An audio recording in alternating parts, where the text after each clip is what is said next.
all for joining us. This is, as I said, Bruce Presents, and we offer the very best in thought leaders in art and science, and tonight is no different. Of course, we would not be able to do it without our dear sponsors. We're very thankful for their support. Tonight with us, we have two representatives of co-sponsors of this event. We have Katja Ziegerlig, who is from Berkeley One, a Berkeley company, and John Ippolito from Northern Trust. And Katja, I really want to thank you. Katja is Vice President of Art, Wine, and Collectibles Advisory for Berkeley One. Katja, thank you so much for supporting us tonight. Thank you very much, and welcome everyone. Good evening. On behalf of Berkeley One, we're proud to be a sponsor of the Bruce Presents lecture series highlighting thought leadership in the arts and sciences. At Berkeley One, we provide personal insurance solutions for individuals and families that help them live their adventure. And of course, art and science are part of that adventure for many people, whether they're as collectors through engagement with important local organizations like the Bruce Museum, and also through their own collecting activities and scientific and artistic pursuits. At Berkeley One, we appreciate the arts and sciences, and we're inspired by them, whether that's grounded in practical, philosophical, or creative endeavors. But obviously, it's really in the creative realm that artists really excel at conveying personal, political, and social messages in a uniquely visual way that really can inspire and provoke the rest of us. And that's especially true with street art. So I'd really like to turn it back to the Bruce. Thank you for hosting. And together we can really embark on the next adventure, which is really learning more about the practice of the very talented artistic panel we have lined up tonight. Thank you. Thank you so much. And again, thanks also to the Bruce Museum board member. He is a new Bruce campaign co-chair. The Bruce Museum, of course, is expanding. We're doubling in size. And he's Senior Managing Director of Greater New York Region Wealth Management, Northern Trust. John Ippolito, thank you so much for your support tonight. Yeah, thank you very much. Appreciate it. It's wonderful to be a sponsor. As stated, I'm also a trustee. And I've been at Northern Trust for 25 years, and what I'm really proud about the company is for 130 years, Northern Trust has supported artists in the communities we serve, and how important that is, because the communities that we serve are, without the artists, there's not going to be much, especially at times like this, for anything else. We're honored to be co-sponsors with Berkeley One, wonderful co-sponsor of this program. We find this is so important. What I love about the Bruce is it is a community gem that's really creating art, science, and education within the community that we serve. So we're just honored to be a part of this program. On a personal note, I attended NYU in the late 80s. I absolutely love street art. I travel throughout the world to see it, and I just think there's nothing more important than what we're seeing expressed within the streets of the cities, especially at a time like this. So I'm really looking forward to tonight, and just thank you for everyone attending. Thanks so much, John. Now I'm going to turn it over to Leonard Jacobs, of course, producer of Bruce Presents. Thank you all so much for coming tonight, and look forward to this panel. Hi, everybody. This is Leonard Jacobs. John Ippolito. I also went to NYU in the late 80s. You went into banking and I didn't, and you were probably the smarter man, but it's a pleasure to maybe sort of meet you again. So this is the 7th in the series of Bruce Presents. The first 5 were in person. You can imagine what happened in between. And we started these again last month, and this is our second Zoom Bruce Presents. The topic is something that I've been speaking with the museum about for about 6 months. And it was something that we were planning even before COVID. And as we started to reach out to the community and meet some artists and sort of brainstorm how this might work, I had an opportunity to meet an artist and curator and teacher and raconteur that after discovering him and all of those adjectives, I thought, Ben Cannell, I really would love to ask you to co-moderate this with me. And after many, many digital twisting of arms, Ben agreed to co-moderate. And so I'm going to turn it over to Ben Cannell with my thanks. And Ben, the floor is yours.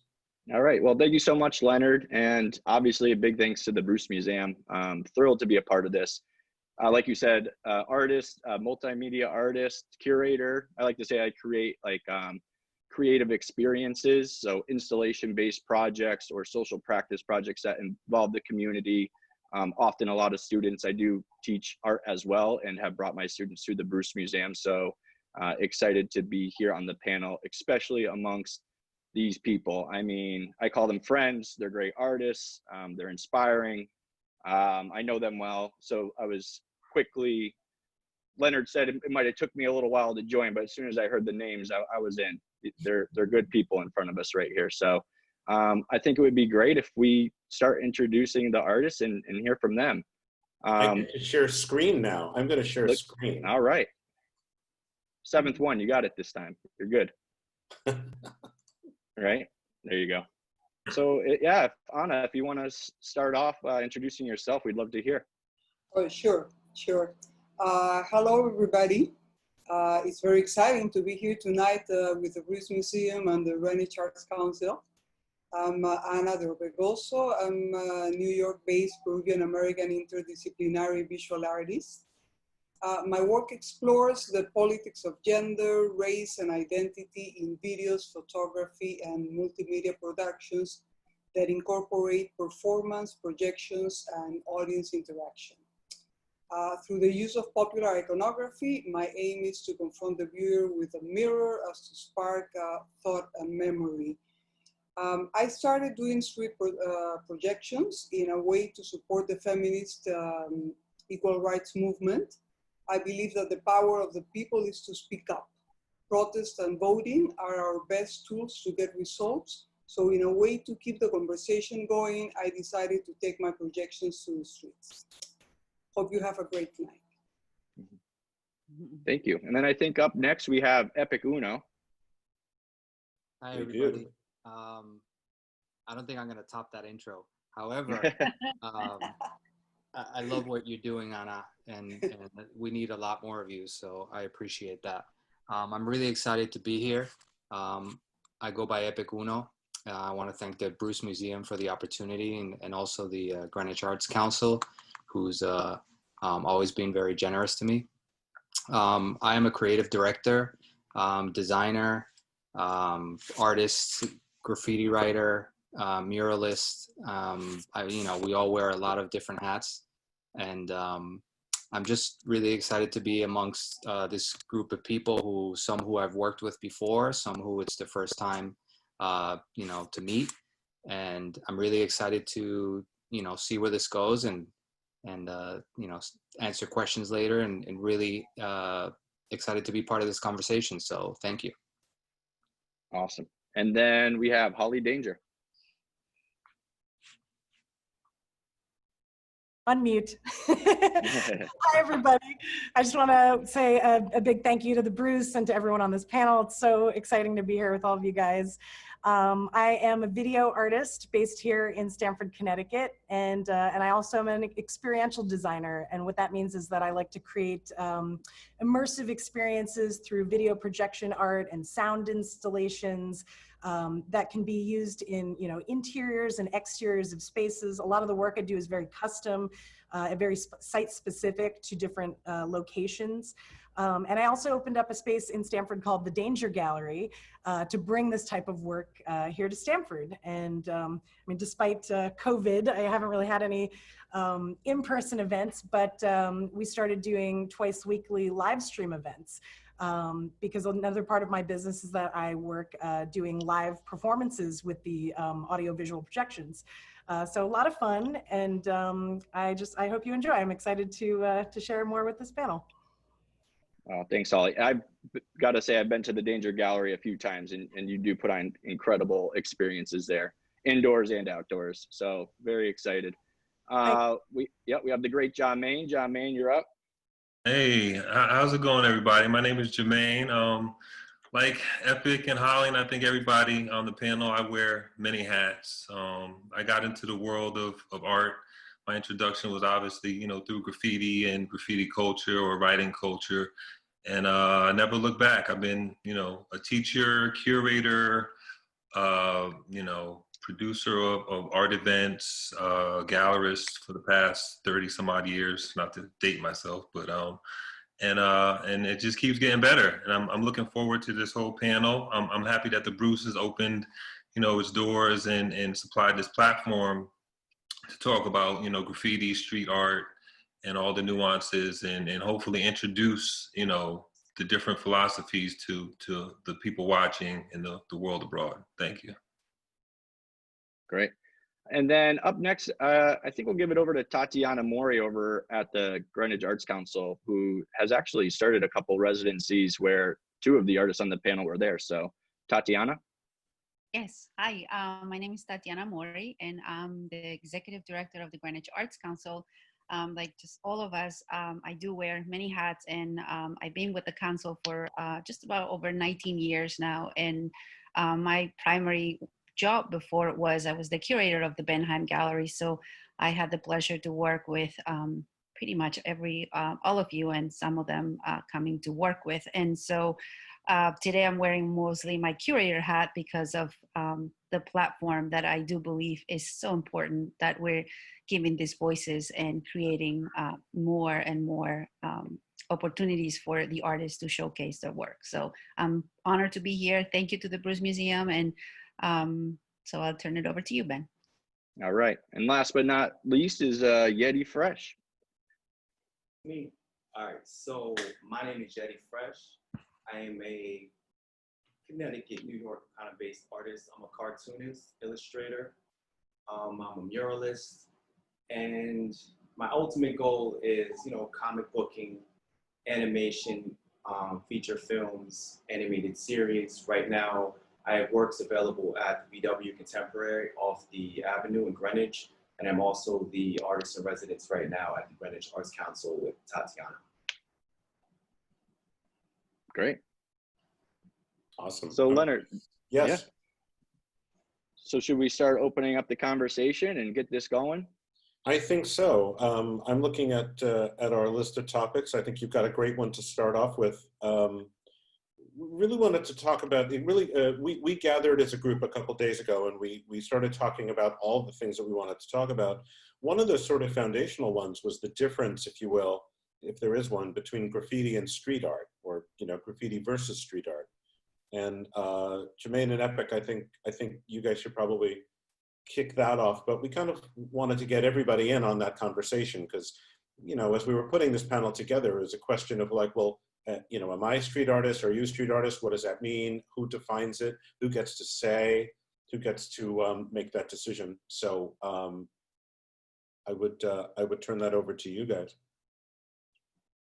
I guess it depends on who you ask. I think society on a whole, I guess, is still trying to decide what is street art, what is graffiti. I mean, amongst the artists and the culture, within the culture, there's a lot of push and pull. Some people just totally don't think that street art is graffiti is street art, or street art is a whole nother category. I mean, just coming from like one of the first waves of graffiti artists, growing up in the early 80s, 90s, seeing everything evolve and seeing how, sort of that separation of graffiti from street art sort of start to happen, in my eyes in, the early 90s, mid 90s, where a lot of different, people, kids coming out of art schools, and a lot of different concepts, started to hit the streets, but a lot of it was based on the foundation that graffiti writers set into play. I mean, you can't deny that graffiti itself, one, is illegal and was outlawed, and going from, Marikach, his attack on graffiti, to Giuliani picking it up in the city, and just globally, graffiti had a tough road to set out, and it paved the way for street art. Now, like I said, we could go on for hours, but I'd like to hear from Epic. But I think there are two distinctive, paths, but I think it all works together. It's all evolution, I would say. Yeah, and that's a good word, evolution. We touched on that last time, you know, what is graffiti, and when does it start being graffiti, and when does it stop being graffiti? You know, I was talking to Tatiana, and you know, one of the things that was interesting to me is, you know, it's about the motivation, you know. So like, you know, even like earlier, the motivation to put your name up, you know, when you look at graffiti, we're really talking about letter forms. We're talking about, you know, a stylized form of somebody's name, and their motivation is to literally go out there and put your name up. How that evolved into having different access to different tools, you know, and just like blasting color on a wall, you know, that really was, you know, what was motivating, you know, kids at the time back in the day that, you know, we're adults now, to really get up. And it's paved the way, and largely paved the way to, you know, a lot of street artists that don't actually paint graffiti. Even when they're using the same tools that were used back in the day, we're talking about spray paint. You know, not everybody using that tool, spray painting on a wall, is actually putting graffiti on a wall. They might be producing a piece of artwork that's abstract, or it might be a portrait. So it's really, like you said, you know, it's evolved into so much more. However, you know, and not for every artist, but for many, it's definitely been a form of inspiration and of access, to want to push ourselves further into a much larger platform that we know as the streets. And then the only thing I'll finish with is that it's really all street art, because it's all out there and it's used in different tools and it's used in different media. However, it's not all graffiti. You know, it's very specific. So that's my view on it. Yeah, I mean, I would just add on to that. I mean, not to go totally into the history, but just to give maybe two distinctive, or to add on to what you were saying, you know, for the audience, is that yes, you know, graffiti, or as like we were saying the other night, a lot of purists, you know, say writing, you know, because you start out as a writer. It's all about your name and getting up as much as possible. So therefore, all the gloves are off, and whatever you have to do, legal, illegal, to get all city, to get wherever the biggest, the boldest, that's what, you know, writing / graffiti is really about, you know. And then, you know, throughout time, you know, different writers develop, you know, more techniques to get their name known even more. So you start doing, you know, going from writing to bubble letters to complex pieces, but it all incorporated, you know, letter forms, your name, and really getting fame. You know, so that in itself just broke down all the barriers, and once again, you know, made people feel that, okay, well, I'm not gonna wait for a gallery to show my work. I don't have to wait for, you know, exposure from wherever. I'm just gonna go and put this out anywhere. So even people that were just creating art were like, why not do what the graffiti cats are doing? You know, we could do it too. And then it blew up, you know, and it is what it is today, I think. Yeah, it's Yeah. really, go ahead. Well, I was going to say, in terms of like getting it out there outside of the gallery, I remember reading articles about, obviously, when street art started to hit the trains, like there's your moving gallery. How many people are seeing that going through the cities, the amount of people that are exposed to it? I mean, you're not going to get any more. That was the motivation. I mean, and, you know, once again, depending on who you talk to, we can debate, but, you know, trains were the lifeline of the city. And if you have a piece on the train, then your name is going to be all city. You know, it's so interesting when you really get into the culture, just to understand the guerrilla techniques that writers used from back in the days that, you know, are still around today. Still around today, yeah. It's still all about getting up and getting your name out there. And so I would ask each of the artists a question. So, you know, got an email from some person that you don't know with this idea about a panel on street art, and it seems like we could define it any number of different ways. So if somebody came up to you in the street or your studio or whatever and said, street art, how do you define it? What would the rest of you say? I'd like to jump in as a video artist, someone who hasn't traditionally been thought of as a street artist. Although in some ways you could look at it as digital graffiti and the new media movement that kind of goes into a different realm.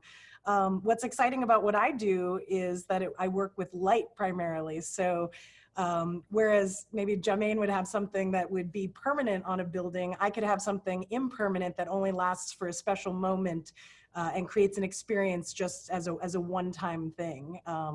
And so that's my personal form of digital graffiti.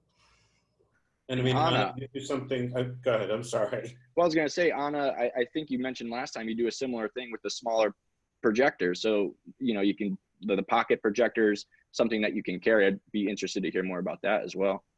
Well, yes, you know, as Holly was saying, you know, was explaining about her own projections. Well, my projections in time, they last even less time than hers.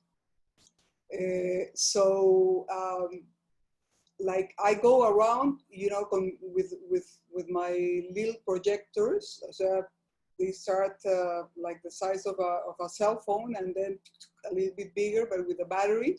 So I don't stay too long where I project. So it's more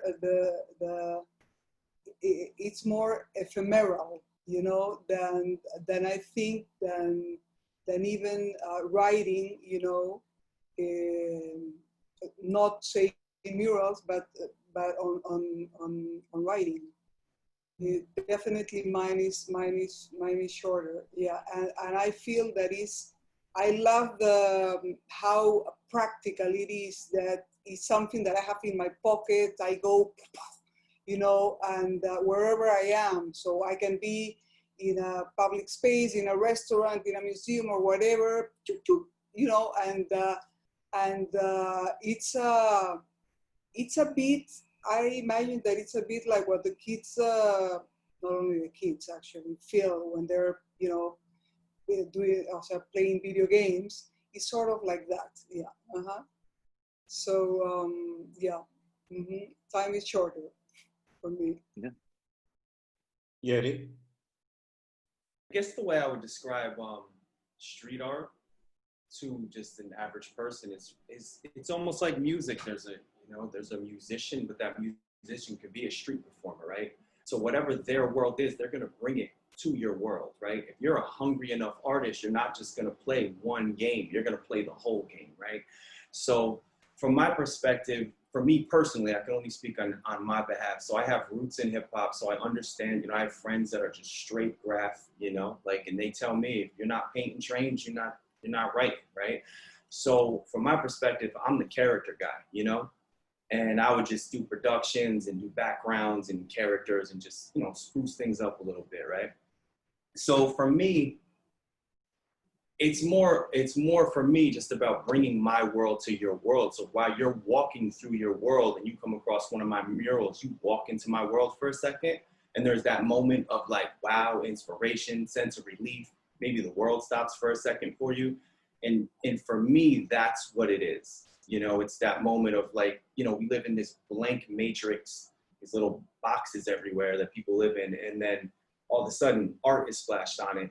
And it's just like, oh, this has soul now, you know? So it's almost, for me, it's just like a musician playing in the streets and bringing life to an environment. So for me, that's what it is for me. Because I got roots with graph guys and I can go paint with them and keep it hip hop and all of that. But, you know, I think that's what it really comes down to. It's just, I'm gonna bring my world to your world for a moment and let you know the name, make some noise and let you know who I am, you know, and hopefully inspire through that. That's the whole thing, you know. Awesome. I think Tatiana had her hand up there. No, I just wanted to follow what Yedi was saying, because as a curator, I wanted to sort of bring that world. How can I bring that world to the people that come and visit the council? You know, I've been very lucky that I've been able to travel and experience, you know, outdoor art and street art in many different ways. But I wanted to give people that sense of when you walk in, exactly what Yedi said, just sort of be taken by it. And we, in the Arts Council, we have several rooms that are, you know, we teach piano, we teach cello, we teach violin. And so those rooms were just regular rooms. And I thought, well, wouldn't it be different if we tried to do something in those rooms? So rather than the kids coming to just a room, they'll be, oh, let's see, there's a mural on the room. So that was sort of the first idea when I met with Epic. We pitched that idea to him, and he jumped all over. He's like, yeah, I'll do a mural. And then that's how Yedi now was able to paint. So we have basically, I've been able to bring that outside world into the inside and walk and see the kids when they come through these rooms. And I think Yedi had that experience when we were moving some art where we found so many Post-it notes. And it was crazy how many, all the kids that have gone through classes, they leave him Post-it notes and saying, you know, how much they love his work. So you do make a difference. So whether it's from the outside, I think that's what Yedi said. I think with everything we do, we try to bring them into the world, in our world. And for me as a curator, I wanted to sort of think outside the box and how can I make that happen? Because it's difficult to get permission in the town of Greenwich to paint walls and to paint murals. So I thought, well, let's just try to bring it inside and see how that can work. So. Ben, I want to ask you a question, actually. I mean, I see the next topic that we have coming up, but now that you and I are on the evil Facebook, and I saw something that you put up yesterday, and I loved the piece, and it made me think of something, and so I'm going to ask you this question. We didn't talk about this beforehand, so you can ding me. But what's the difference between public art and street art? You know, sometimes I don't necessarily know there is always a difference. And I guess it depends. Public art is very difficult because it's very curated, and it's curated by a very specific group often. And I don't know if it always needs to be simple or, I don't know, politically correct, but often public art doesn't do so much challenging as it should, I think. Where street art, I think if it's a muralist who's asked to do something, yes, they have their aesthetic that they can apply to it, but I find it much more interesting when a street artist is out there doing what they want to do as opposed to like a commissioned project, because that's when you really get the deep emotion, the information that you really want. You know, don't get me wrong, I love public art, but I'm less interested in public art compared to a genuine discussion the artist is trying to have with their viewer through their own choices as opposed to their commissioned or curated choices. So even when I curate a show, I try not to put too much of my own ideas into it, maybe a general theme or a general idea. And then it's a sit down, it's a conversation with the artist, it's hearing what they have to say, and then figuring out a way to let them have their voices heard. So I don't know, I guess the difference between a public art piece and a street art piece depends on whether or not it was publicly funded or if it was a street artist out there on their own. You know, so it's, yeah, I mean, I guess that's my short answer for not having time to prepare for that. Well, I didn't mean to bring that on you. It's just that I saw this piece that you put up online, which I fell in love with immediately, and I just started thinking about it a bit. I should also just let everybody in the audience know, just as a reminder, there's the chat feature, there's the Q&A feature. We will get to your Q&As. I've already seen one come in. Feel free to put more up. I'm curious if the rest of the panel would like to sort of have a similar conversation. I mean, if the town in which you live came to you today and said, you know, here's money, here's a commission, would that feel like selling out if you consider yourself a producer of street art, or if you see yourself more as a graffiti artist? Like, does the conference, if that's a word, of public money, you know, your local government saying, now go create an X, does that somehow take the edge away what you do? Is that selling out, or is that just another way for you to make your work, but does it have a different quality? Kind of what Ben was talking about. Does it have sort of a different quality in terms of how it will interact with the public? And feel free. I know we didn't talk about this, shoot me. But it was something that occurred to me. I thought it might be interesting to talk about. You know, I have a take on that, because I do that a lot, right? So my whole thing is I like to push the limit. So in a sense, someone will give you a box to live in, right? And then I have the meeting with them, whatever, we go through the business thing, we and then I pitch the idea. So when I pitch the idea, I try to push it to the ultimate limit that I know the people in the street will absolutely enjoy. And I know the culture that I come from will respect what I'm doing because I'm bringing to the culture. I'm repping for them, giving them also opportunities to step up and make money in these environments too. So I feel there is different, that can be taken a different way, and that's always going to be dependent on the artist. So someone like me, I'll step in, like, whatever the space is, I will conquer that space. You know what I mean? I will push the limit. I will make the client happy. I will make the people happy, and I'll rep the culture, right? And I think that's the ultimate goal. I think you almost need to be 10 steps ahead of your client. You almost need to be on the outskirts of the consciousness of the culture to constantly inspire the culture. And then you have to know in your heart that you're doing it for the people. So whatever the message your client tells you, you're like, okay, cool. And then you do it for the people, put that little splash of what the client told you to do. So then they feel like, oh, wow, he really performed for us and everybody loves it. You know what I mean? So I think, for survival, I think artists should know that, especially if you're doing the street art thing, keep it vibrant, do it for the people. Please the client to a point, but don't do everything for them. You know what I mean? So that's my take. I think Jahmane had to stand up. Yep.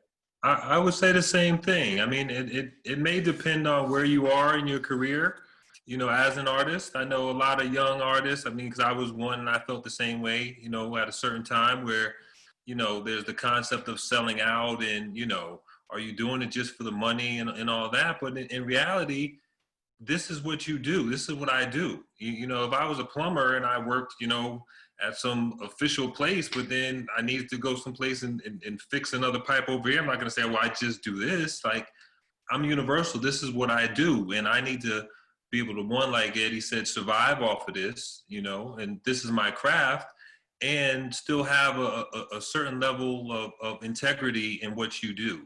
I think deep down inside, everybody knows that they're just doing it just for the money and not giving it the all, or if you're taking on a job or an assignment or a commission, and you're taking what you do and putting it into it. I see no issue with that. Yeah, but, in a sense, we're the messenger for the people, and if someone's paying us to be the messenger, we gotta go all out for the people. And who else but us? Like, when you've paid dues for so long, why would I say no? I can't do that. This is what I do. This is right. This is what it is. Epic, I think you had something. Yeah, no, everything that's been said, like 100%. You come to a point where, you don't forget the things that motivated you to get on a wall the first time. And even when you get paid to do a job, you shouldn't forget. You need to embrace that. And it becomes a bigger challenge now because you're now encountered with, somebody who's willing to give you funds to do something bigger than you've done. And how do you apply everything that you've learned to that point while still satisfying the project at hand, but not losing your voice? It's not an easy thing to do, but it's easier when, you can think about accepting it as, a stepping stone to getting further in and really, showcasing your art to more people than you thought you could in the first place, So, you really need to look at these as opportunities. Obviously, there will be times where there may be a project that you don't feel comfortable doing because of whatever reason. It might be that, the background of the company, you don't agree with their vision. Maybe they're, trying to push an agenda that, but even still, it really depends on where you find yourself in your career. Jahmane said it the best way, when you're coming up in this, sometimes you got to do things that you may not be comfortable doing, but if you're willing to push the envelope and showcase your best foot forward as an artist and not lose yourself, that's the biggest challenge of all as an artist, I think.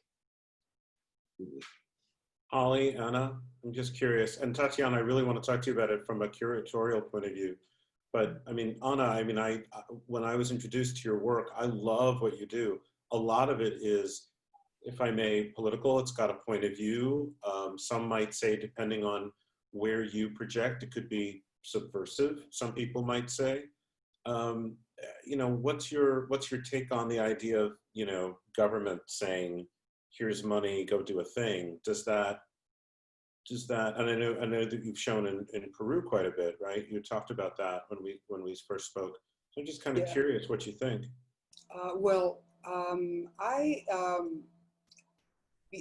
Before doing projections, besides doing projections, I also do art exhibits.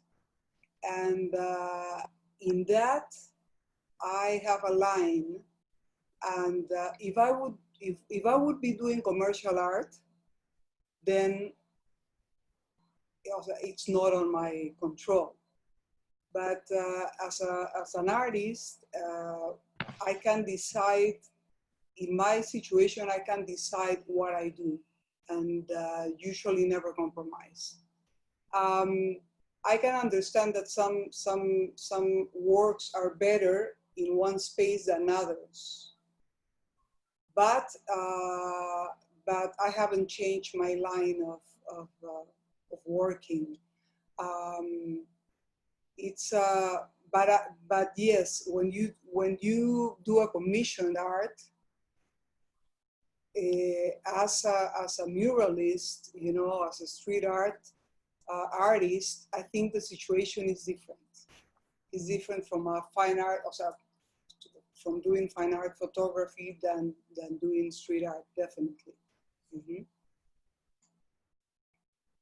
Ollie, and then Tatiana. I know this got thrown at everybody at the last minute, sorry. So my background is actually, I started in commercial art, and I'm only now focused on being a full-time artist in my career. So for the last 20 years, I started in graphic design and video production for advertising and creative direction for corporate video production, while always keeping my art and my vision on the side, kind of working on both simultaneously. I kind of always felt like, you know, I have to have a certain kind of job to, you know, have a steady paycheck and a 401k and health insurance. And I never really put all of my energy into my art until the last few years since starting the Danger Gallery. And so I am comfortable doing commercial work and kind of infusing my aesthetic into projects for brands and events and things like that. But I've also been lucky enough to have a strong enough voice, because I've been working on my design and my visions for the last 20 years, that people now come to me specifically for my aesthetic. And so I'm kind of hoping that that is the path that I continue on. The last several projects I've had, I've been lucky enough to for people to come to me and say, you know what, Holly, I'm going to hire you to do what you do. And those are my favorite projects. I have absolutely no problem taking money, because that means that I can invest it into myself, can invest it into my business, and that means I can do more for the community. So bring it on. Yeah, stop asking artists to do things for free. That's what I'm. Yes. For exposure. For exposure. Stop doing that. I make my own exposure. Yeah, we need to. If we do anything for exposure, we all unite. Change. Yeah, there's yeah. So Tatiana. I want to come to Tatiana, but I also want to, we have a number of questions. They're really great. So these questions we're going to get to in a little while. Thank you. Keep them coming. I'm looking at them. I'm just like, ooh, that's great. complete with the jazz hands. Tatiana, when you've got two artists in residence, right? One that you work with and one that you are working with, right here on our screen. How do you approach that, right? You're running your arts council. It's not the same thing as a public commission, or maybe it is. Maybe there's a difference I'm not seeing. But how do you initiate those conversations so that there's integrity in what you're asking for, but then also in what the experience is for the artist? So I've been very lucky and blessed to have an incredible board and advisors support from so you start basically there. Trust it's a very important because without their trust in what we do, I couldn't approach the artist, because when everything you have, it's a concept. So you want them to trust you, then they follow the direction that you're giving them. It hasn't been always a smooth path, you know, but this is what takes many years of building relationship with the artist to trust you, and that your board to trust on what you do. So it's very, very important. And I think now I've gotten in that position where before there used to be so many steps that I will have to come before I could present an idea and make the idea happen. And now as a director, it's becoming a little more, I would say, just much easier, because now I just present the idea and they're like, we trust you, you go for it. It's not always, you know, an easy road. You have to know your community, and you have to respect the community and embrace everything they do, because without them, you don't have a product either. So it really goes both ways. So I think, you know, in my position, I would say public art and street art, they kind of have to work along side by side, because we ultimately are responsible to a community. And so we have to embrace it all. But you will know when you have a specific commissions or specific things, you know which artist you need to turn to, because that's also very important. You have built that trust with the artist. So a lot of curators say to do that. They know who they're going to approach if it comes down to that. Ben, I think the next topic is yours. Yeah, you know, I think it kind of leads into the next topic, because what we're about to talk about is, in a sense, public art, and it's a communal effort, this public art. And I'm talking about the people out there in their community painting the streets. Black Lives Matter. I know Norwalk did End Racism. I know Stanford is in the process of creating their own. And, you know, I know one artist on the panel has been involved in one of those collaborative projects. And I'm just curious, like, what it's like being out there creating with the community and sending a powerful message out there that in some cases is organized by political. I mean, even in Bridgeport, I think the mayor was there was a picture of him in the newspaper out there painting. Like, he had his roller. And so, Yedi Fresh, what was it like in Norwalk? Right. So that was the actual project that my friend Five Fingers put together. He contacted me and a couple other artists. Five Fingers is an incredible guy. He's got, you know, he's got a positive message. Everything he do is for the kids, you know, super positive message. So we actually did that on the hush, you know, and we did our thing, and we finished the full piece. I did the fill-ins. I had friends doing, you know, 2 of us are doing fill-ins, the rest of them were doing the letters. And yeah, we pulled it off. No one got arrested, and you know about it. So yeah, it was, you know, we have to stand up for what's right. If you hear the call, go for it, run at it. Especially right now, you know, it's almost, in a sense, it's almost tyranny what we're standing up against. So, you know, we need to push. We need to unite even more. We need to have more higher conscious messages, and we need to unite. You know what I mean? We run this. You know, we run this. All of us. You know. And I guess the challenge, like for me, is, you know, I think it's a great movement. I think it's a great message. But where does it go beyond painting, right? So the painting happens, and then what's next? What do we need? And Jahmane, I saw you put up an article on social media, and I read that, and you know, I think you would definitely have a good message to share. So yeah, please. Yeah, well, I'm actually part of the group that's planning the Stanford version with Okay. Valerie Cooper from Picture That, and you know, we're putting it all together. It's actually happening July 19th, which is a Sunday.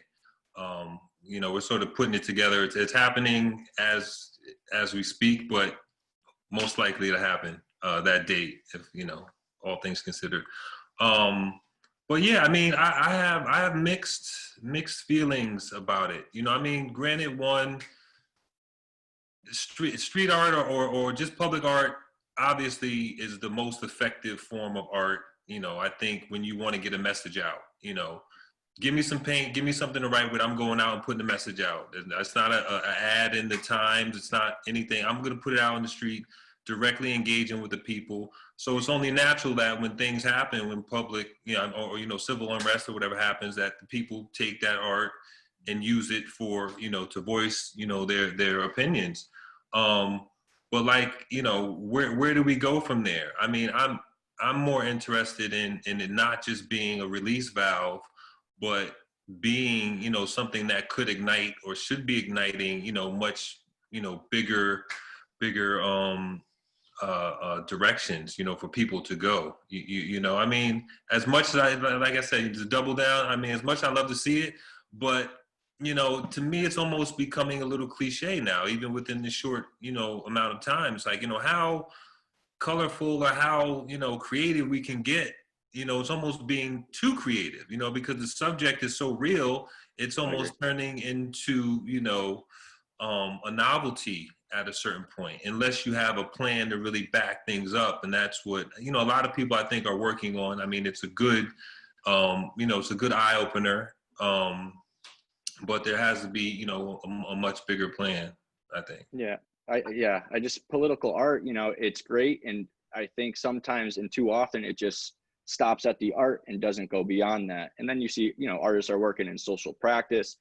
They're creating movements. You have artists like Gates, who's in Chicago, who's, redoing whole neighborhoods and trying to help out the neighborhood, building the libraries, whatever it might be. And, I think for it to just stop at the painting is not doing us any good. We got to keep fighting and keep moving. And, once you be voting, we got to vote. Like, yeah, it's a great start. And I mean, I also think it introduces a lot of people, to the movement and to, using art to voice their opinions that hadn't done it before. I mean, even with the marches, with all the signs and all the creative stuff, I mean, it's introducing people that aren't necessarily artists to the world of using art to voice their opinions and to make a change. So I think it's good, but we can't be duped, because we've been marching since the 40s, 50s, 60s, 70s.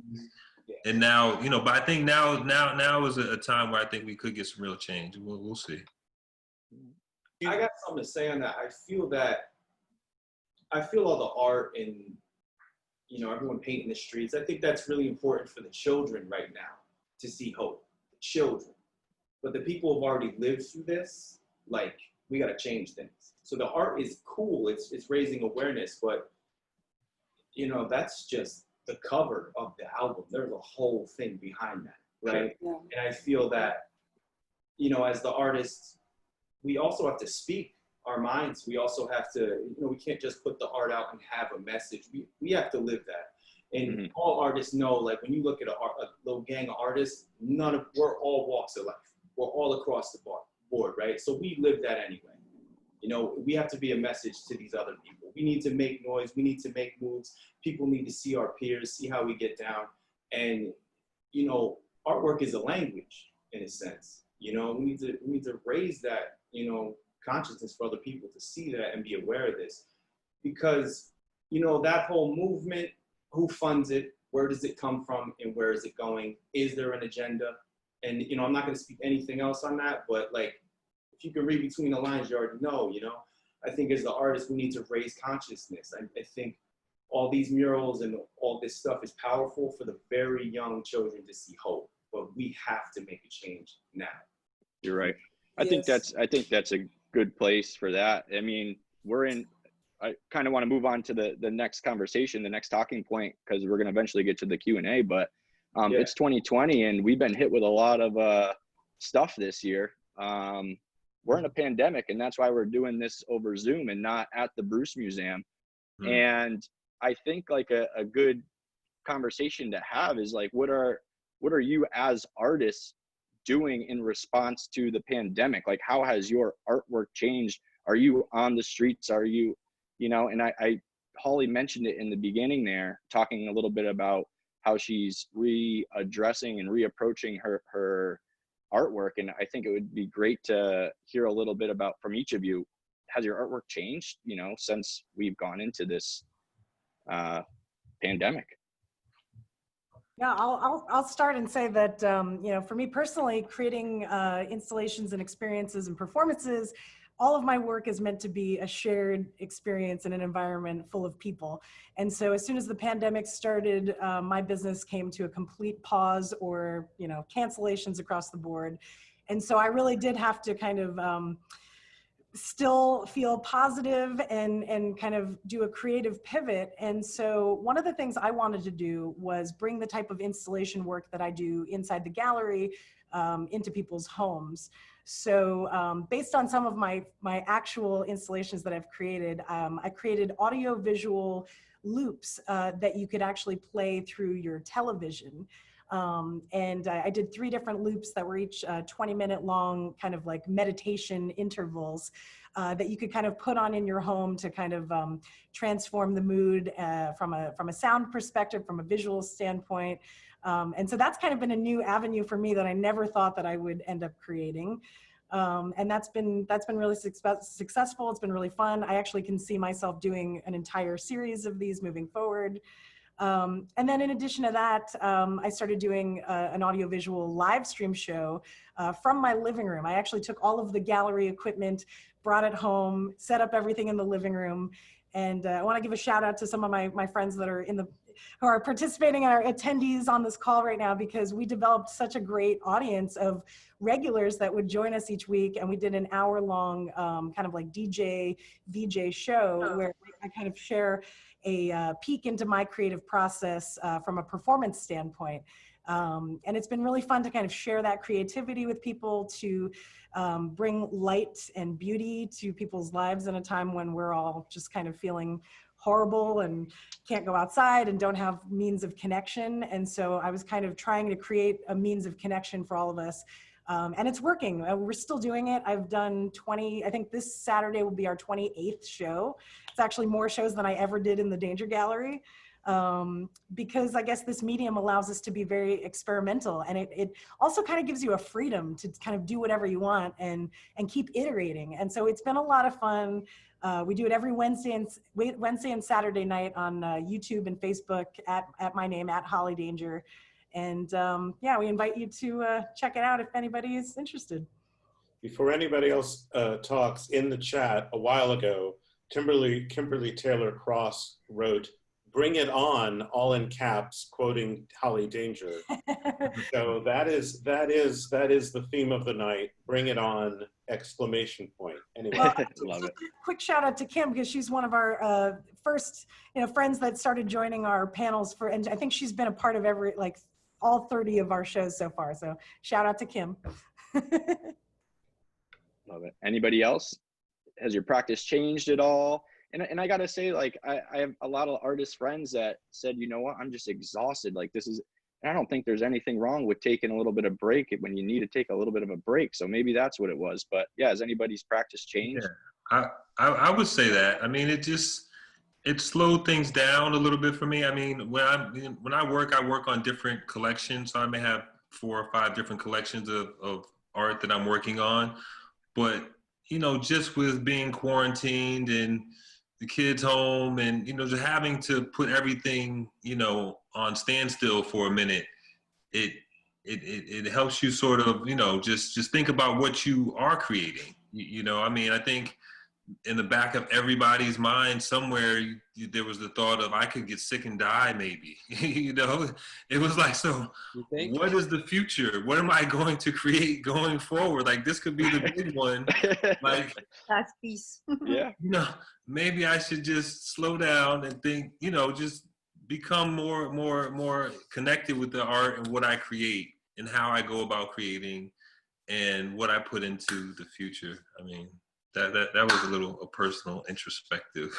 Oh, yeah. No, Epic. I appreciate you saying that, actually, because I'm thinking to myself, for me, a lot of my production and creativity kind of halt. Yeah. And I can imagine that, just like everything that everybody experiences different things, that I'm not the only one. I'm not the only artist that feels that way. And I've started to reconsider, what it is that, if it is that I want to say with my art, and that's something that I've always, I don't want to say struggle, because I'm not sure that that's the right word, but have continued to explore. You know, as an artist, I've always been not married, but what's the word? Not intrigued, but anyway, just influenced by a higher aesthetic, you know, by, you know, just like explosions of colors, explosion of patterns, how those interact, you know, what's my piece going to look like in the end, you know, and with everything that's been going on now, you know, not just the pandemic, but, you know, the protests and, you know, the tension between people. I mean, it's so real, you know, everybody in this country. I start to think, how can I elevate my voice and my art? And what does that look like? And honestly, I'm still looking for it. I'm not sure what that is. I know that Ben and I spoke, you know, a few weeks ago about that. And I'm still exploring what it is that, you know, is going to come out of this for me as an artist, and how I can use my voice to, you know, maybe inspire others. So in a different way that I've done to this day. So, you know, that's how it's been for me, and that's a little personal, but that's why we're here. Sure. Yedi? I kind of had the opposite effect. I kind of went way harder. You know what I mean? So I would like break my day down. I'd like wake up, I do my sketches, then I do my regular work, and then I would paint until I went to bed, right? And then I would exercise, and, you know, and I did a month-long, you know, 1 meal a day fast while I was at it, you know what I mean? So, for me, as the same as Uno was saying, it made me point in the direction of where I'm going. And I actually put a pitch together, you know, I put a whole comic book together, a pitch, started developing a story, started writing, I started writing music, and, you know, started pushing from every angle and using it as an opportunity to test my wits. No, like saying to myself, like, when I come out of this, I'm going to be 10 steps ahead, because when else in life do I get a break like this, you know, and I can just focus on the dream nonstop and work on it. So from my perspective, it was, yes, there was a lot of things that everyone was going through and it was crazy, but I definitely enjoyed just being able to just bug out and make artwork sun up to sundown for a long period of time. So it you know, it changed the direction of my whole life, because my world changed. So I put a clothing line together. I'm about to drop some stuff. I put the pitches together. So, and it's also got me doing stuff like this, which I would never do in the past. Like, I would only do face-to-face type of stuff. You know what I mean? So, sure. Yeah, it's definitely a very interesting thing. But from my perspective, it just made me run faster.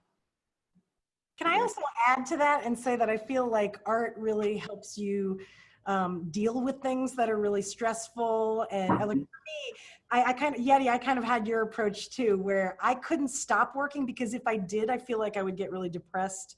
Yeah. And I definitely had days like that. I actually started filming myself every day to record this moment in time, because this is such a surreal moment in time that we're all going through. So I started capturing that. And I just realized that when I was working on the art, I was happy, I was thriving. Even if I wasn't making any money, you know, it was my savior during that time. So I know that a lot of you guys probably felt that way too. Yeah. Tatiana, I know a lot's changed, you know, for you and what's going on, just not having shows. And Yeah. I don't know if you want to talk a little bit about that. I don't know.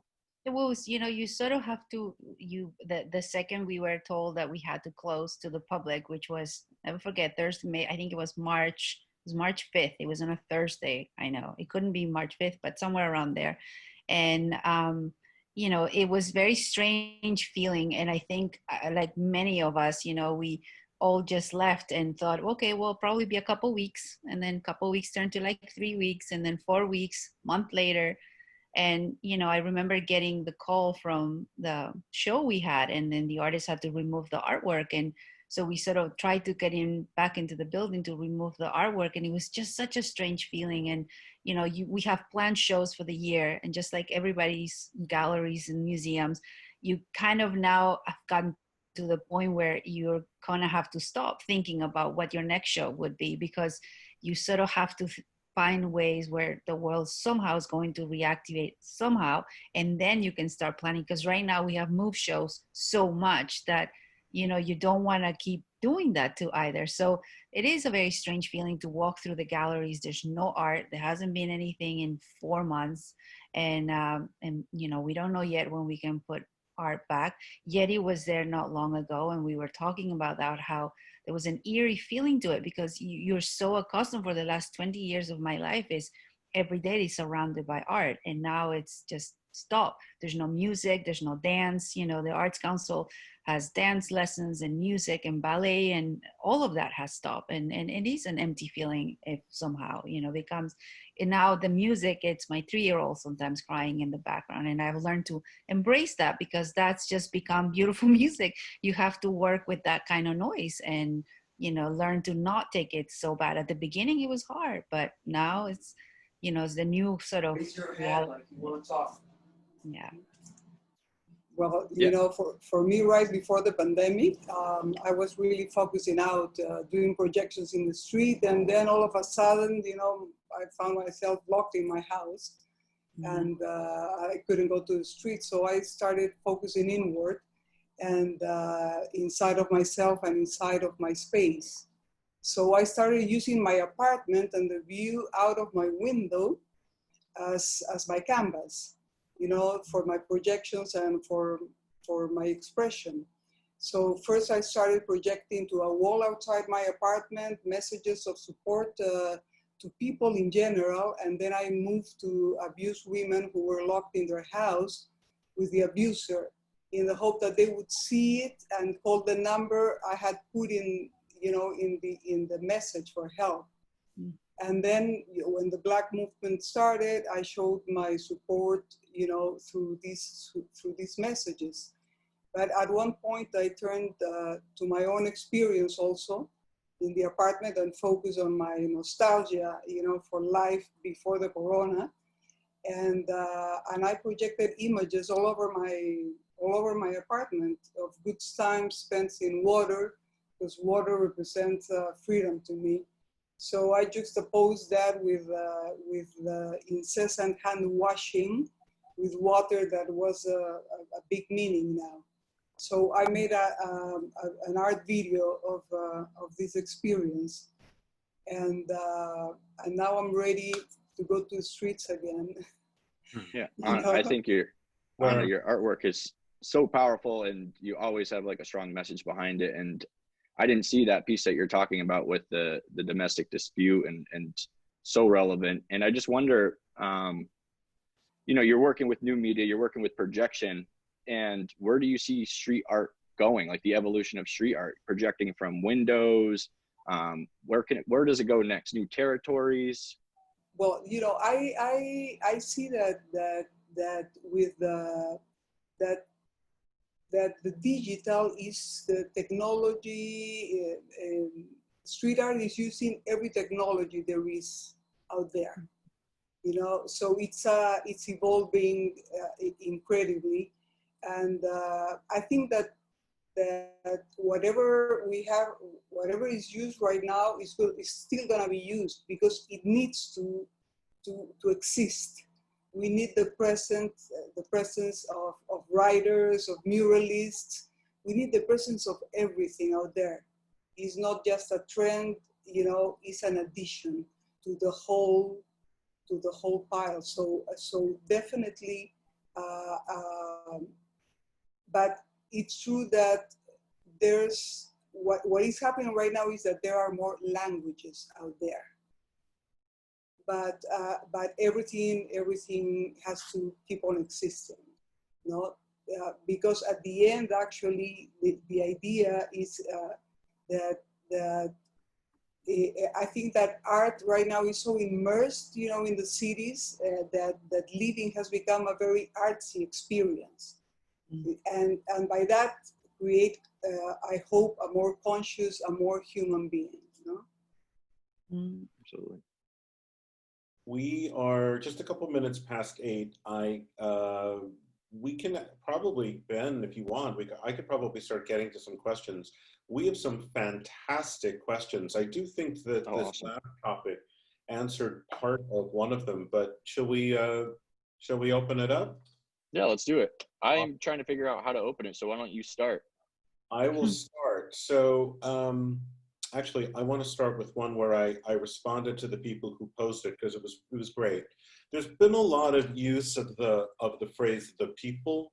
You're creating work for the people, and someone asked, "Who are the people?" So that's the first part of the question. Someone else then said, "Can we, if you could each talk about location and audience?" So the way it was phrased was, how strong is an awareness of neighborhood, the buildings, the people, their lives together, their dynamic, to your work when you're working? So you all work locally, right? So you know your communities, it sounds like very, very intimately. So when you talk about the people, what does that mean to you? Does it always mean the same thing to everybody? And then how important is it, is your awareness of your neighborhood or town or block to your work? Does it affect your work? Does it influence your work? Nice big open-ended question. Have at it. Start with the whole thing with the people. It means the people of planet Earth. You know what I mean? It means everybody, all walks of life, anybody and anyone who sees that work. The goal is to inspire them for that moment, give them some joy, you know, add value to their existence, you know. So when I was saying the people, that's definitely what I'm speaking for. Anybody and everyone. Yeah, I would say the same. I think as, you know, street artists or, you know, people that create art in public spaces, our minds are always, or at least my mind is always thinking about who's going to see this work and how my work is going to be, you know, viewed, interpreted.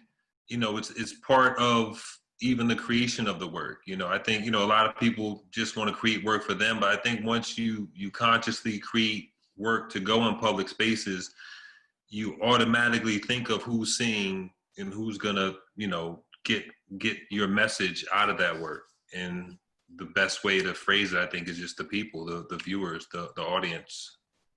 I mean, Anna, you had your hand up, and then Epic, I think you had your hand up. So Anna, go for it. Yes, well, I agree with Yedi and Jahmane that the people is all the people that are out there.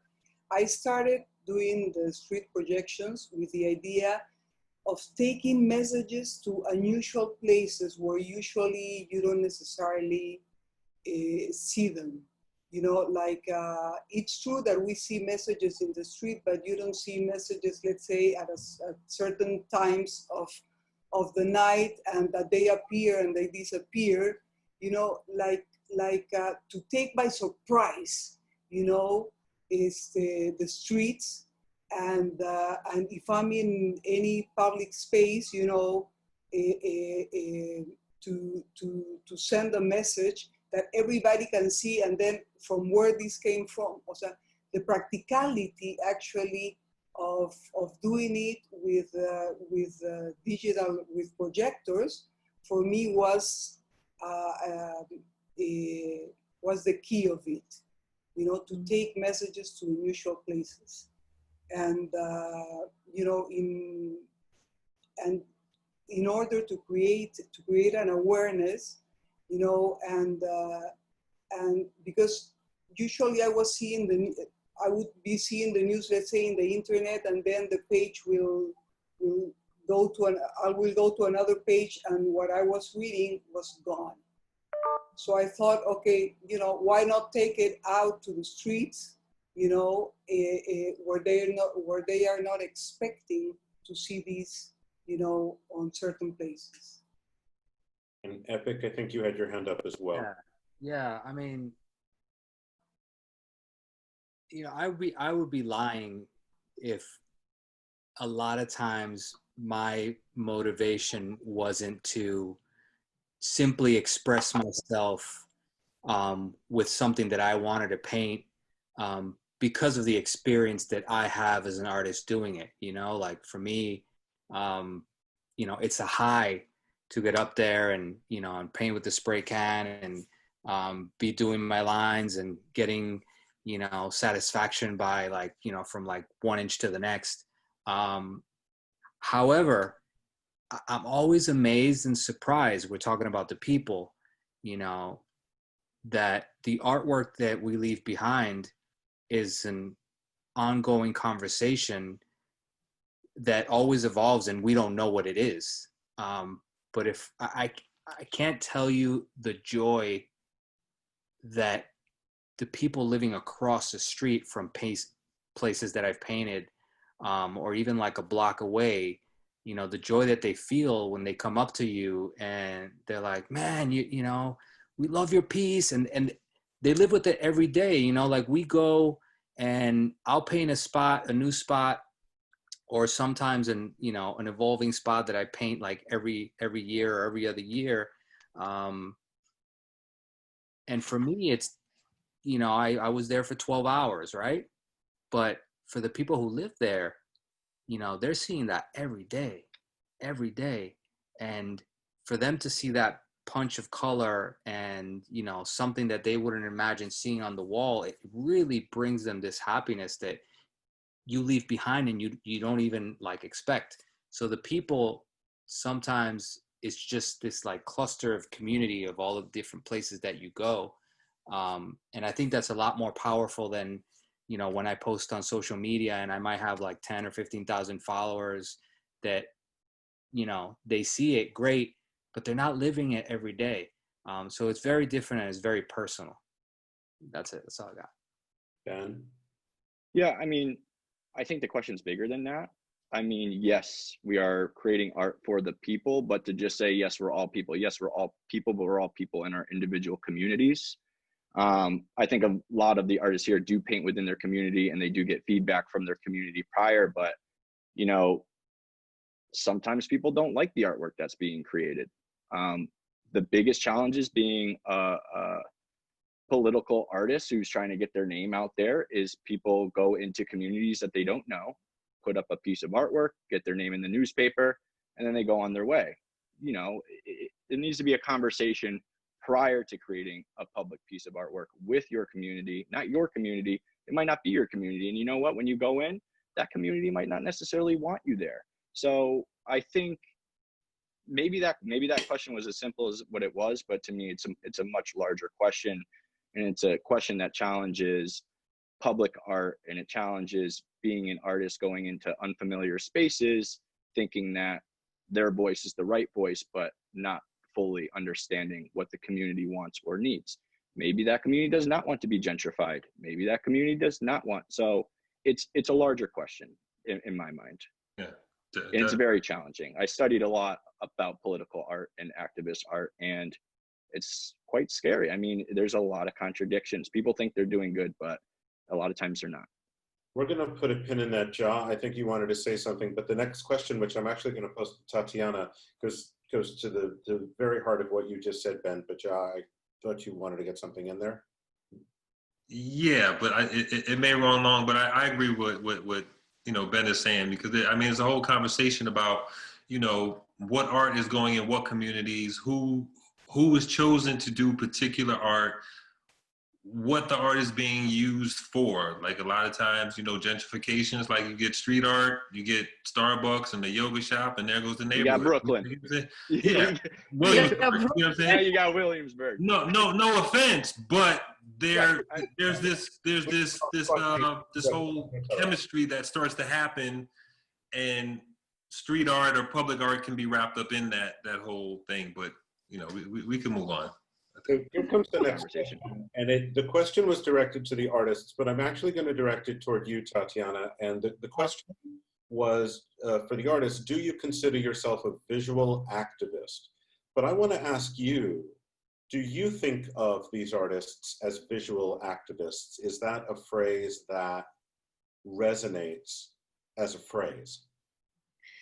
You know, no. From my standpoint, I've known everyone here, everyone's work. I've known in many ways, and they do have, you know, somebody like Anna. You know, I've worked with Anna for many years, and you know, she has a very strong voice. And if I would think that way, then I will stop from. I would limit myself from working sometimes, because in your community you have, it kind of works along with the last question you had, because if you enter in that territory, you have to know your community. But if you become too political, then it's like what Ben said, the community might not embrace it, might not like it. So you have to view your artists simply as artists, and what they do is strong work, and you are the platform to voice their work. How they do it, I don't know if it's, I don't know if I have the right or the wrong, or just simply I don't have the, I don't view them as political visual. I don't think I do. If somebody were to, and this is for all the artists, if somebody were to come up to you and say, are you a visual activist? Because there's how you identify or characterize yourselves as artists, right? And then there's how the rest of the world sees you. Also, you're not seeing me because I haven't turned a light on, so give me a moment. But what do you think of that? I'm not trying to tear apart the term. I thought it was a really provocative question, because I don't know. I don't want to speak for you. I just don't know that an artist would say I'm a visual activist, but someone else might perceive you that way. And does that make you comfortable, uncomfortable? Is that something you want to address, or something that you don't want to address? Ben, Yedi. I think I have a problem with just kind of the artist being like an artist being put on a pedestal. Like, why does it need to be artist, visual activist, artist, activist? Just be, what's wrong with being an activist? If you're an activist, you're an activist.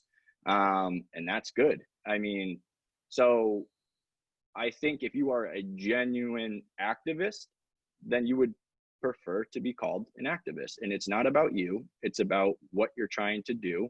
And that is the goal. Now, I think a visual activist might be using activism as a way to self-promote in some cases. I don't know. It's very challenging. I think it's great to be an activist. Call yourself an activist. I mean, art does not needed to be put on a pedestal. Activists, artists, whatever you are, whatever you're doing. I mean, I don't know. I can go on forever, but Yedi. Yeah, the way I heard it, I guess it went through my mind from a different angle. I wouldn't say I'm an activist fighting anything, but I know every one of us is going through a battle, and I'm trying to put a smile on your face, saying, just have a moment with this art, enjoy it. Hopefully this inspires you. And I think it's a perception game too, because there might be artists out there putting big messages out there, but from them, they can't see their style. They can't see themselves. They're just them. The world perceives them.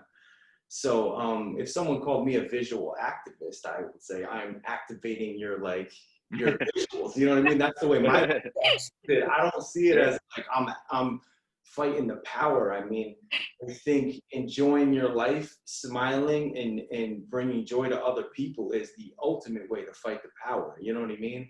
Because it brings them back and lets them reflect and say, hey, you know what?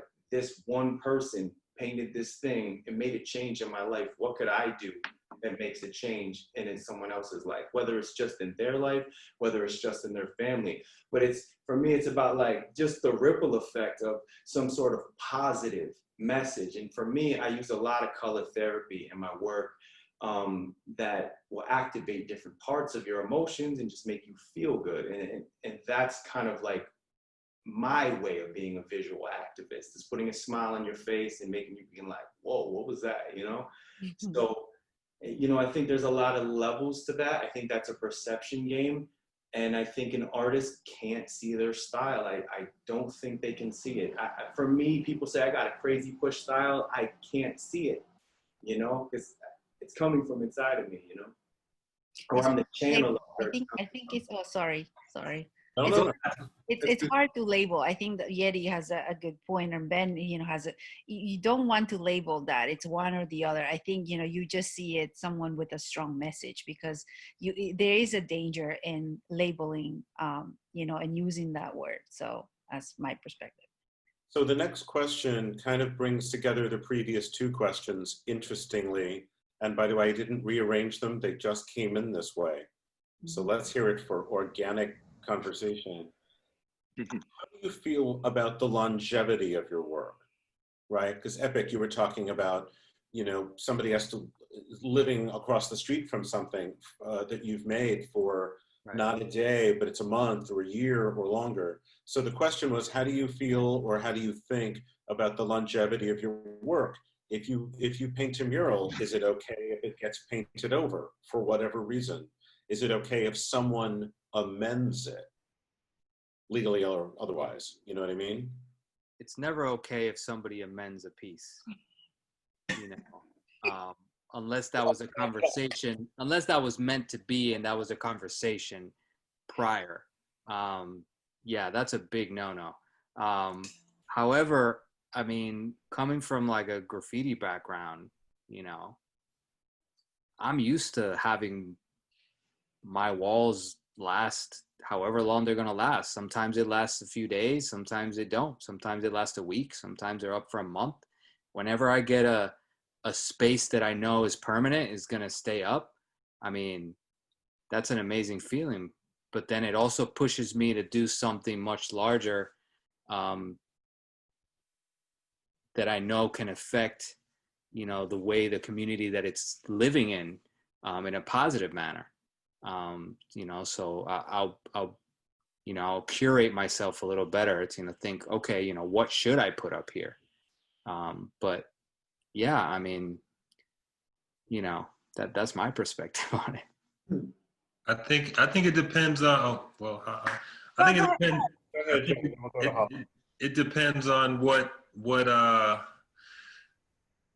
code of ethics you operate by. Like I think, you know, Uno was alluding to, you know, in graffiti culture, there's still a lot of levels to, you know, the work you put up, how long it lasts, if it's gone over, who goes over it, what they go over it with. You know, there's levels of respect that are automatically, you know, applied to your work, that if it's defaced or amended, you know, in any way by somebody that had no right doing that, it could cause a lot of friction. You know, so a lot of stuff has happened over people going over other people's pieces because that's within that culture, you know. But I mean, myself, you know, anything I put in public is for the public. You know, if it lasts a day, it's a day. If it lasts, you know, 10 years, then great. You know, but once it's out there, you know, that was my energy. I gave it to the world. So I really don't hold feelings for it. Right. Ollie?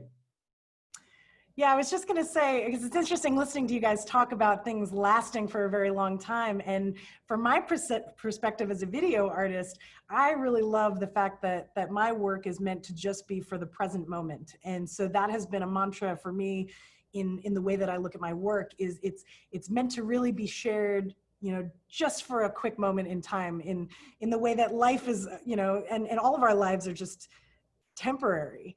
And so I really wanted to put the focus on presence in my work. And I wanted to shout out Yedi, who was just talking about the work being, you know, created to bring joy and to bring smile to people's faces. That's kind of my whole feeling about the type of work that I do too. That's exactly what I want. And I want, when I put up projections in the public, you know, people don't always know that they're happening, but they kind of see it in the distance, like what I have behind me in the Danger Gallery here, just like a little pop of color, a little bit of movement. And it almost acts as like a Batman signal, like a beacon of light where people are kind of drawn to it and it brings the community together. Again, with those, like the shared experience, and almost like the people kind of become a part of the art just for that moment. And so that's something beautiful to me. Yeah. Anna? Well, in my street projection work, I know that that's not gonna last, that it has a limit of time, but in my visual art work, the works that I do are meant to last. I have a project that is that talks about identity, actually, that is based on colonial paintings from the school of Cusco. So which are actually historical objects, and what I did is I rewrote history. I changed the information that was there. Let's say I took the images of the Virgin and of paintings that were used to show another culture in the times of the conquest. So what I did is I changed the information and I put women of nowadays Peru. And that work, I realized that as I had taken the information from the land, it had to go back to the land. So that work is going around Peru in an endless itinerant exhibit that I put the effort on coordinating all the time. And it has visited already 35 places between towns and cities, from towns that are in mini towns that are in the mountain, you know, somewhere where nothing gets there, you know, to capitals. So that for me is an important, that kind of work for me is important for it to last.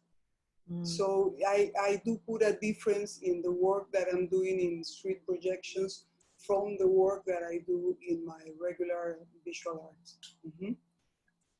I'm going to move on to the next question. I like this. How would you recommend trying to get a public mural, or I would say any public space in which to show your work legally, other than becoming Tatiana's best friend? You're right. That's a good place to start for sure. Yeah, I can speak on that. I do that a lot, you know.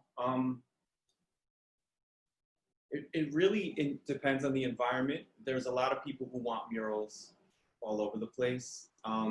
Once you paint one, people will see that and they'll constantly contact you, and it just, you know, it just constantly inspires other people. Building with people like Tatiana will help. Becoming part of movements of different, you know, with groups of artists. Like right here, this whole panel, I'm gonna work with every one of these artists in the future, like hands down, that's gonna happen, right?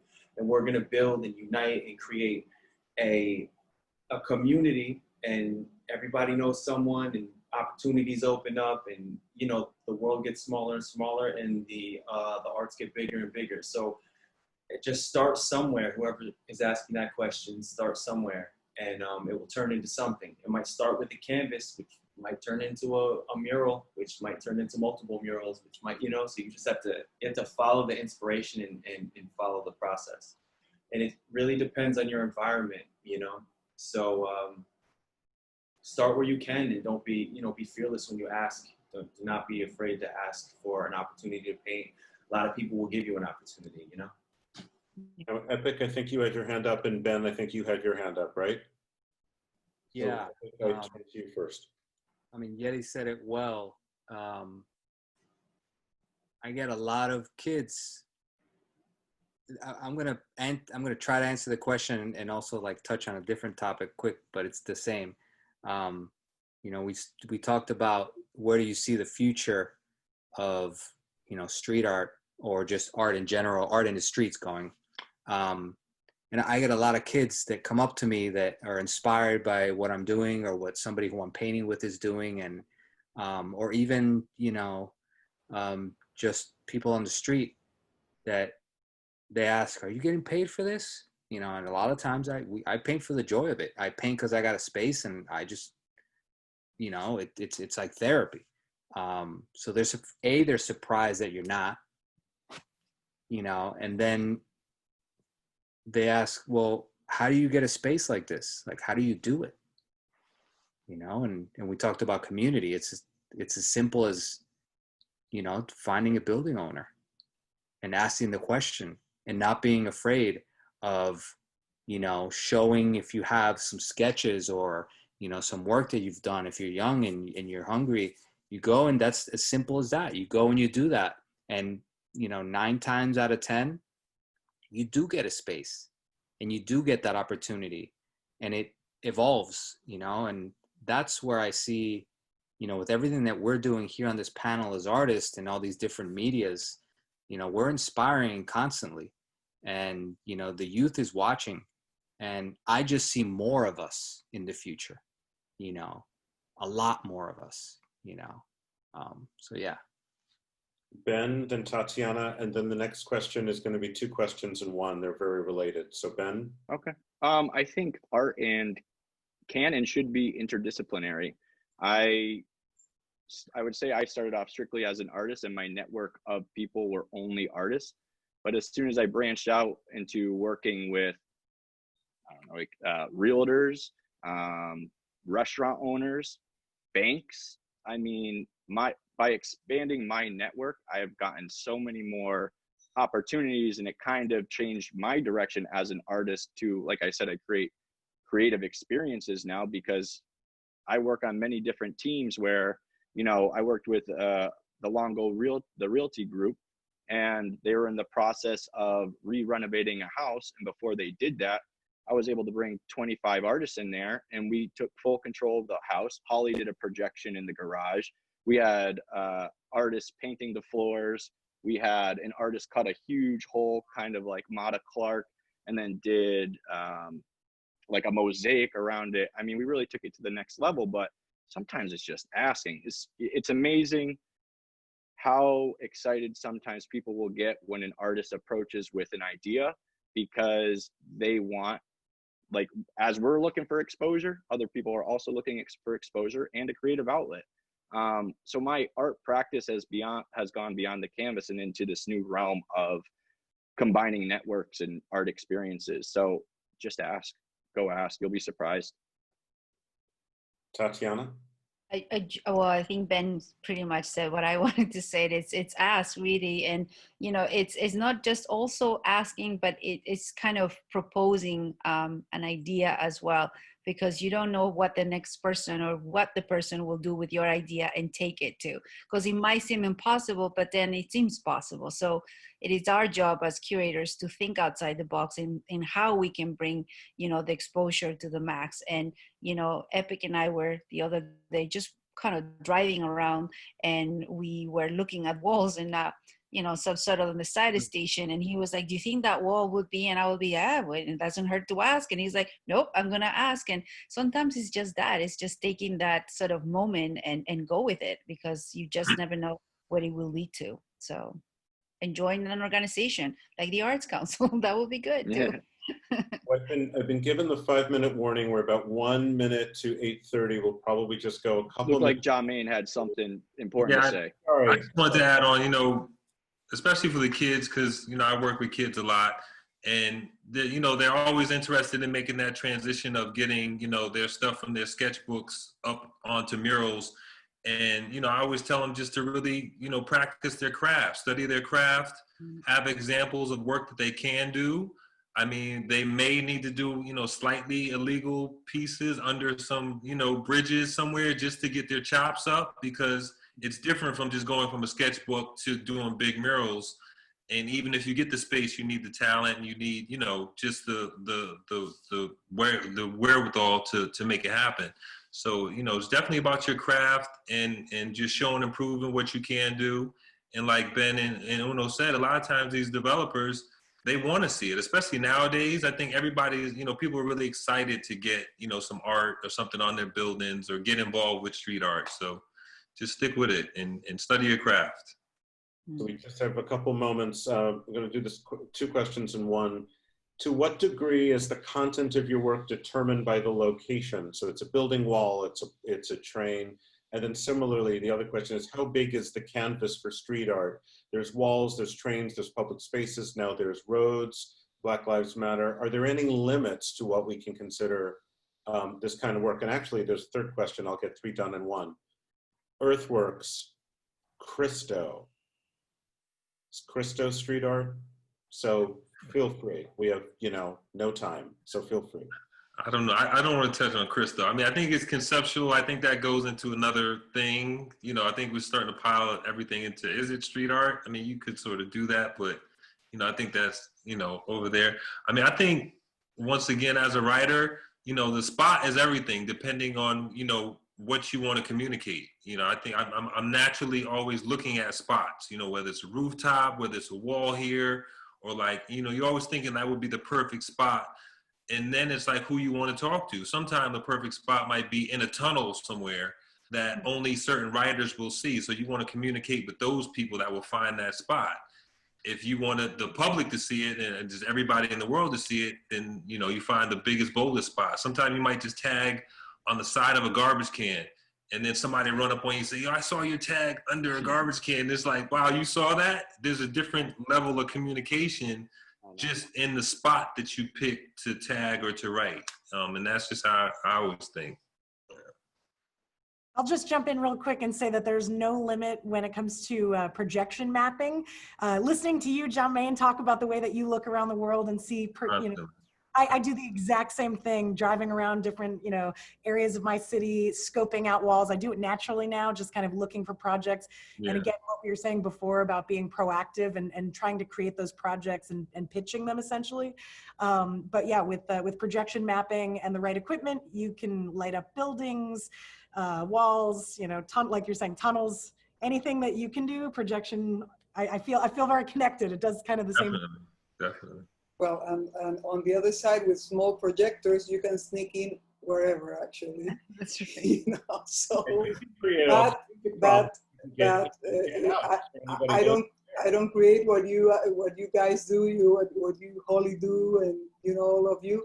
It's a different thing, but yeah, also I can get anywhere, actually with my new projectors. So we're down to 2 questions. I'm going to address the first one by suggesting it's a question about how you got started and how your work evolved. But here's my suggestion: if each of you could put your website or email address in the chat, so that anybody who wants to reach you and ask you about your work can reach you, I think that would be a really great thing for everybody. And so that's how I'm going to answer that question.